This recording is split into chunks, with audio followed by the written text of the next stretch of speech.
मेरे सभी भाई बहनों को सादर जय भीम नमो बुद्धाय। आज हम एक और कहानी के साथ आप लोगों के बीच में भगवान गौतम बुद्ध और सुजाता की कहानी लेकर आए हैं। आप लोग इस कहानी को पूरा देखिएगा और प्यारा सा लाइक कमेंट शेयर सब्सक्राइब जरूर करिएगा। आइए अब देरी न करते हुए कहानी की तरफ चलते हैं। बुद्ध पूर्णिमा, सुजाता की खीर और भगवान बुद्ध को ज्ञान प्राप्ति। ध्यान मुद्रा में पीपल के पेड़ के नीचे बैठे भगवान बुद्ध के चरणों के पास बैठी महिला वही सुजाता है जिसने भगवान बुद्ध को वैशाख पूर्णिमा के दिन खौर खिलाई थी।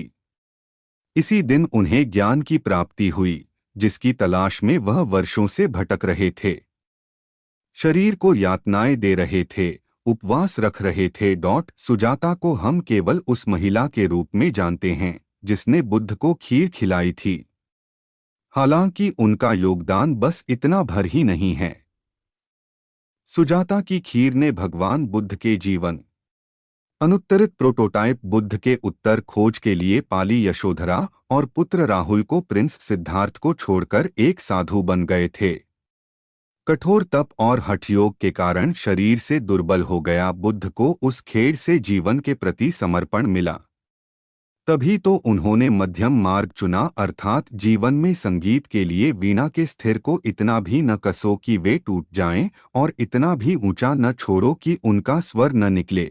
कौन थी सुजाता? सुजाता और भगवान बुद्ध बौद्ध ग्रंथों से लेकर सांची और भरहुत स्तूप के तोरण और दीवारों पर उकेरी गई बुद्ध की आकृतियों में स्थान पाने वाली सुजाता को बस हम इतना ही जानते हैं कि जिस दिन भगवान बुद्ध ने खौरा खाई थी उसी वैशाख पूर्णिमा की रात उन्हें ज्ञान की प्राप्ति हुई थी। बौद्ध अनुयायियों और ऐतिहासिक साक्ष्यों के अनुसार सुजाता बोधगया के निकटवर्ती योद्धा गांव के ग्राम प्रधान अनाथपिंडिका की पुत्र वधू थी। स्वभाव से उहंड, चंचल और मधुर स्वभाव वाली सुजाता ने मनौती मांग रखी थी कि बेटे पर होने वाली वह गांव के वृक्ष देवता को चढ़ाई जाएगी। पुत्र प्राप्ति के बाद उसने अपनी दासी पूर्णा को उस पीपल के पेड़ और उसके आसपास की सफाई के लिए भेजा जिसके नीचे बुद्ध ध्यान मुद्रा में बैठे थे। पूर्णा बुद्ध को वृक्ष देवता समझ जमीन और दौड़ती हुई अपनी स्वामिनी को बेच दी गई। सुजाता ने वहां ज्ञान को सोने के लिए समर्पित कर कहा, जैसे मेरी पूरी हुई तुम्हारा भी मन पूर्ण हो। हठयोग पर बैठे बुद्ध ने उरुवेला नदी में स्नान के बाद खाउर ग्रहण कर 49 दिन बाद अपना आश्रम बनाया। उसी दिन बुद्ध को लगा कि अति किसी की भी वस्तु ठीक नहीं है। बुद्ध के उपदेश ने बदल दिया सुजाता का स्वभाव। बोध साहित्य के अनुसार ज्ञान प्राप्ति के बाद भगवान बुद्ध एक दिन सुजाता के घर गए। वहां झगड़ा हो रहा था। सुजाता के प्रिय ने बताया कि उनकी बहू मैचलू और प्यारी है, वह किसी का कहा हुआ नहीं है। बुद्ध ने सुजाता को विश्वास के साथ प्रकारों के बारे में बताया।